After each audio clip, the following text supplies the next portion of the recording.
நடிகர் சங்க செயலாளர்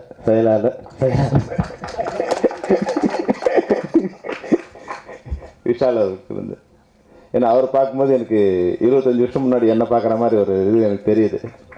எவ்வளோ அடித்தாலும் தாங்க மாட்டான் இவன்னு சொல்லி. ஏன்னா சில நேரங்களில் ரொம்ப கொஞ்சம் கவனமாக இருக்கணும். நான் வருத்தப்படல. இருந்தாலும் என்னென்னா, சும்மா வந்து இது மூலம் வந்து மீட்டிங்கில் மேடையில் உட்காந்து பேசும்போது இந்த படைப்பாளி அந்த வெப்சி படைப்பாளி பிரச்சனை வரும்போது இங்கே உட்காந்துருக்கும்போது ஒரு 10-12வது லைனில் உட்காந்துருக்கும்போது திடீர்னு பாரதி ராஜா வந்து, ஏய் நீ இங்கே வா அப்படின்னாரு. ஏதோ ஒரு ஒரு அதுக்கு முன்னாடி ஒரு கருத்தை சொன்னேன். அது என்ன சொன்னவங்க ஞாபகம் இல்லை. ஏய் நீங்கள் வா, நீ ஏதோ சொன்னேன் இங்கே வந்து வரணும். அந்த அவர் மேலே இருக்கிற ஆகர்ஷ சக்தி கொஞ்சம் கொஞ்சமாக வந்து இந்த சினிமா மேலே ஈர்ப்பை விட வந்து இந்த பிரச்சனைகள் மேலே ஈர்ப்பாக மாறிடுச்சு. அப்போ வந்து இதே போல் எங்கே மேடையில் சொல்லுவார், இவன் எல்லாத்தையும் நல்லா பண்ணிடுவான் பாருன்னார் பாரதி ராஜா. சொல்லி சொல்லி சொல்லி என்ன ஆயிடுச்சு, இப்போ வந்து என் வாழ்க்கையே கொஞ்சம் திசை மாறிடுச்சு. மிகச்சிறந்த இயக்குனருங்கிறத விட்டுட்டு இப்போ மிகச்சிறந்த நிர்வாகிங்கிற வந்து பேரை வாங்கி, அதில் எனக்கு வருத்தம் இல்லை. இருந்தாலும் வந்து இந்த சில நேரங்கள் அது வந்து நம்மளை வந்து திசை மாற்றி போயிடும்.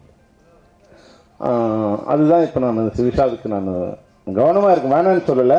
நான் அப்புறம் பேருக்கு சொன்ன மாதிரி வந்து உனக்கு எதுக்கே அது வேலைன்னு கேட்பாங்க, அது செஞ்சு ஆகணும் நீங்கள் அப்படிங்கிற மாதிரி இல்லை. இருந்தாலும் வந்து கவனமாக வந்து அடி எடுத்து வைக்கணும் எல்லா இது வந்துங்கிறது என்னோட இதில் இருந்து அவருக்கு நண்பராக. ஏன்னா அவங்க அப்பா வந்து என்னோட மிகச்சிறந்த நண்பர். நான் வந்து அசிஸ்டன்ட் டைரக்டராக இருக்கும்போது வந்து நிறைய உதவிகள் பண்ணவர். அவர் பக்கத்து தெருவில் அங்கே வந்து ரங்கநாத் தெரு பக்கத்து தெருவில் அங்கே வீட்டில் இருக்கும்போது ஜாடிக்கேத்த மூடிய படம் நடந்துகிட்டு இருந்து நல்ல நண்பர். எப்போ போனாலும் வந்து மற்றவங்களுக்காக கூட நம்ம வீட்டுக்கு வந்திருக்கேன், வந்து நிறைய உதவிகள் பண்ணியிருக்காரு வேறு வேறு இயக்குநர்களுக்காக.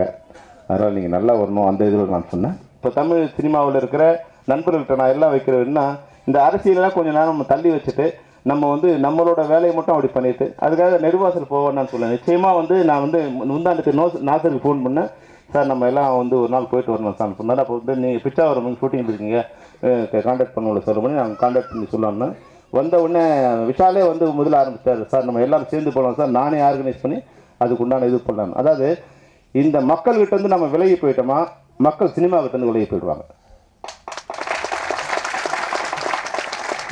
பணம் சம்பாதிக்கிற மட்டுமே சினிமாக்காரனோட நோக்கமாக இருக்கக்கூடாது. அந்த சமூகத்து மக்கள் மேலே நிச்சயமான கவலையும் உண்மையான அக்கறையும் இருக்கணும். அப்போ தான் வந்து அந்த சினிமாவும் மக்களால் நேசிக்கப்படும். இப்போ சினிமா கொஞ்சம் அது மாதிரி இல்லாமல் கொஞ்சம் அவையே போனதால் கூட இந்த பிரச்சனை வந்திருக்கு. அதனால் விஷால் சொல்லும்போது உண்மையாகவே எனக்கு சந்தோஷமாக இருந்தது. அந்த மக்கள் பிரச்சனைகளை வந்து நம்ம வந்து அதுக்காக அரசியலில் ஈடுபட்டு நான் சொல்லலை. ஆனால் அரசியல் சார்பு இல்லாமல் பல நேரங்களில் பல உண்மையான குரல்கள் வெளியே வராமல் போயிடுது, பல மக்களோட அவலங்கள் வெளியே வராமல் போயிடுது. அது மாதிரி நம்மளை சார்ந்த நம்மளோட இந்த தமிழ்நாட்டு மக்கள் வந்து கஷ்டப்படும் போது அந்த குரலை வந்து உலகத்துக்கு எடுத்து சொல்கிற மிகப்பெரிய குரலாக தமிழ் திரைப்படத்துறையே இருக்கணும். அதுதான் நான் வந்து விஷாலுக்கு நான் வைக்கிற வேண்டுகோள். உண்மையாக அதுக்கு உண்டான பல வேலைகளை அவர் பண்ணியிருக்கார். அதை வந்து விசிடி வந்து அடித்ததுலேருந்து பல விஷயங்களை நான் அவர் பாராட்டியிருக்கேன். அது கூட இந்த நெடுவாசல் கூட அதுக்கு உண்டான அடுத்த ஸ்டேஜாக இருக்கும். இது வந்து நம்ம திரைப்படத்துறை மூலம் தமிழ் மக்களுக்கு சொல்ல வேண்டிய விஷயம்.